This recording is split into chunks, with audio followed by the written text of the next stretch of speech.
I'm so slow at reading, this keeps taking me forever. The Book Thief by Markus Zusak. I have an excerpt here that I think says a lot. Forgive me if I mess up. Death Diary, The Parisians. Summer came. For the Book Thief, everything was going nicely. For me, the sky was the colour of dews. When their bodies had finished scouring for gaps in the door, their souls rose up. Their fingernails had scratched at the wood, and in some cases were nailed into it by the sheer force of desperation, and their spirits came towards me into my arms.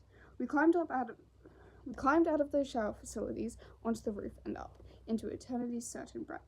They just kept feeding me, minute after minute, shower after shower. I'll never forget the first day in Auschwitz, the first time in Mauthausen. At that place, as time wore on, I also picked them up from the bottom of the Great Cliff, when their escapes fell awfully awry. There were broken bodies and dead sweethearts. Still, it was better than the gas. Some of them I caught when they were only halfway down. Saved you, I think, holding their souls up mid-air as the rest of their being, their physical shells, plummeted to the earth. All of them were light, like the cases of empty walnuts. Smoky sky in those places. The smell like stove, but still so cold. I shiver when I remember, as I try to de-realize it. I blow warm air into my hands to heat them up, but it's hard to keep them warm when souls still shiver. God. I always say that name when I think of it. God.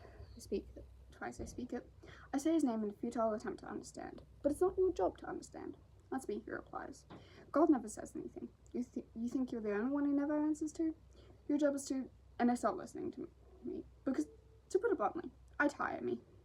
When I start thinking like that, I become so exhausted, and I don't have the luxury of indulging in fatigue. I'm compelled to continue on, because although it's not true for every person on Earth, it's true for the vast majority, that death waits for no man, and if he does, he usually doesn't wait very long. On June 23rd, 1942, there was a group of French Jews in a German prison on Polish soil. The first person they took was close to the door, his mind racing, then reduced to pacing, then slowing down. Believe me when I tell you that I picked up each soul that day as if it were newly born. I even kissed a few weary, poisoned cheeks. I listened to their last gasping cries, their French words. I watched their love visions and freed them from their fear. I took them all away, and if there were ever a time I needed a distraction, this was it. In complete desolation, I looked at the world above.